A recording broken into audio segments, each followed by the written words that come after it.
আয়ারল্যান্ডের বিপক্ষে সিরিজের তৃতীয় শেষ টি-20-র আগে বাংলাদেশ স্কোয়াডে যুক্ত হয়েছেন শামীম হোসেন পাটোয়ারি। তবে কাউকে বাদ দেওয়া হয়নি।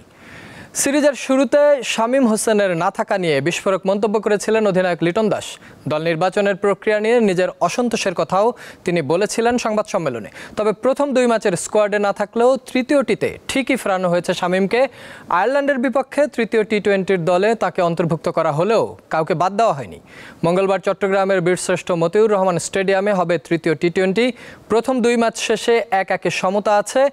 শেষ ম্যাচটা তাই দুই দলের জন্যই সিরিজ নির্ধারণী।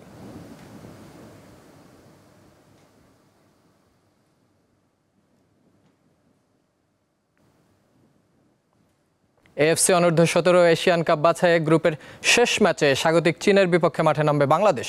চীনের তনজিলাং স্টেডিয়ামে ম্যাচ শুরু হবে বিকাল 5:35 এএফসি অনূর্ধ্ব-17 এশিয়ান কাপ বাছাইয়ে বাংলাদেশ ও স্বাগতিক চীন দুই দলের পয়েন্ট সমান 12। তাই এই ম্যাচ হয়ে উঠছে অঘোষিত ফাইনাল। বাংলাদেশকে জিততেই হবে। চীন ড্র করলেই গোল ব্যবধানে উঠে যাবে আগামী বছর মে মাসে সৌদি আরবে হতে যাওয়া এএফসি অনূর্ধ্ব-17 এশিয়ান কাপে। এমন ম্যাচের আগে খেলোয়াড়দের সাথে ভিডিও কলে কথা বলেন বাফুফের সভাপতি তাবিথ আউয়াল। এসো দেশ বদলাই পৃথিবী বদলাই স্লোগানে তারুণ্যের উৎসব উদযাপন উপলক্ষে টাঙ্গাইলে শুরু হয়েছে আন্তঃ কলেজ ফুটবল টুর্নামেন্ট। টাঙ্গাইলের শহীদ মারুফ স্টেডিয়ামে যুব ক্রীড়া মন্ত্রণালয়ের উদ্যোগে ক্রীড়া পরিদপ্তরের সার্বিক সহযোগিতায় এই টুর্নামেন্টের উদ্বোধন করা হয়। এতে প্রধান অতিথি হিসেবে উপস্থিত ছিলেন টাঙ্গাইলের জেলা প্রশাসক।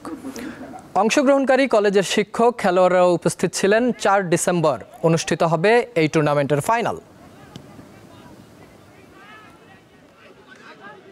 এই ছিল আজকের দীপ্ত স্পোর্টসে। দেশ বিদেশের খেলাধুলার নানা রকম খবর পেতে দীপ্ত স্পোর্টসের সাথেই থাকুন আর চোখ রাখুন দীপ্ত টিভির ডিজিটাল প্ল্যাটফর্মগুলোতে।